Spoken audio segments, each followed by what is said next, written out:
कागल शहरातील खर्डेकर चौकातील फूल विक्रेते जावेद पिंजारी अर्थात जावेद भाई हे रांगोळी कलाकार म्हणून सुद्धा प्रसिद्ध आहेत.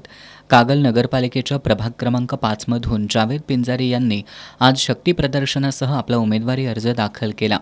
जिल्ह्यात प्रथमच तृतीयपंथीय उमेदवार निवडणुकीच्या रिंगणात उतरत असल्यानं जावेद भाईंची उमेदवारी चर्चेत आली आहे.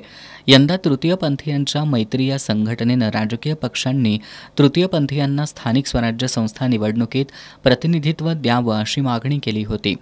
या मागणीनुसार उमेदवारीसाठी तृतीयपंथीयांचा विचार झाला नाही तर संघटनेचे सदस्य निवडणूक रिंगणात उतरतील असा इशारा मैत्री संघटनेनं दिला होता. त्यानुसार कागलमधून जावेद पिंजारी यांनी आज आपला अर्ज दाखल केलाय. आज दिवसभर नगरपालिका निवडणुकीतील राजे गट आणि मुश्रीफ गटाच्या अनपेक्षित युती इतकीच जावेद पिंजारी यांच्या उमेदवारीची सुद्धा चर्चा रंगली.